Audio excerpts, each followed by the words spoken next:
being a professional, did you not have some indications prior to this that your son Nicholas might in fact have some mental and emotional problems?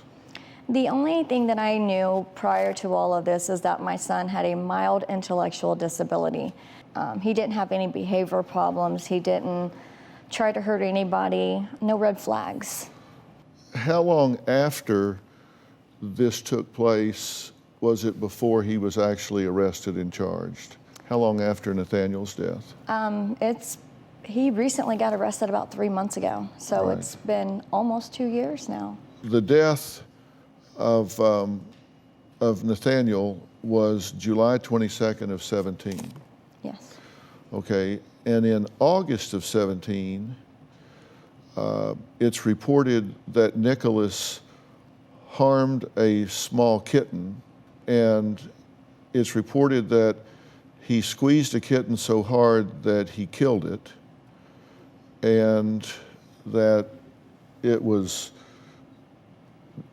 very graphic in that he squeezed it hard enough that it was very bloody and its internal organs were actually protruding from its body, and another kitten was also killed at one point, correct?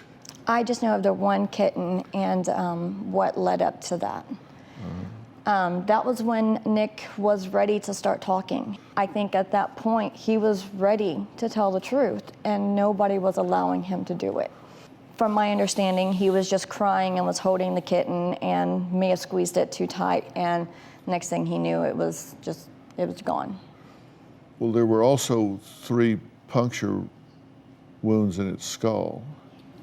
Yeah, I don't know the information behind that. And you say that he was actually a good student? Pretty average student, A's, B's, C's. But his aunt reports that he was failing all of his classes. Because they put him in a different school with no IEP.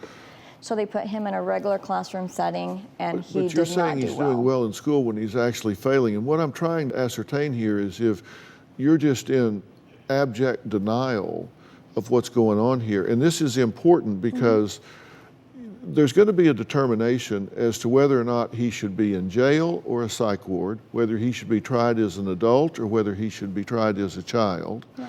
You know, I'm trained as a forensic psychologist, so I've spent a fair amount of time in making just exactly this kind of determination. And I'm telling you, if I was involved in this case in the court, which I'm not, I would be having a hard time ascertaining whether or not you think he's actually fine, was a well-adjusted young man, and therefore should not be considered mentally ill and having done this from a dark place in his psyche, or if you're saying that he in fact is mentally ill and should be in a psychiatric facility instead of a penal situation. I'm not sure what it is your position is. Prior to all of this, my son was the picture perfect. He did know right from wrong, and he did not need a mental hospital or any of that. I think that after all of this has happened and the trauma that he has had to face, something has definitely switched in him. He's not the same child as he was before. But I don't hear you saying, with a stereotypical torturing or killing of small animals, which we know to be a really red flag, in maladaptive behavior, in retrospect, I think I made a really bad decision in allowing him to continue to supervise a baby, which in fact wound up being killed.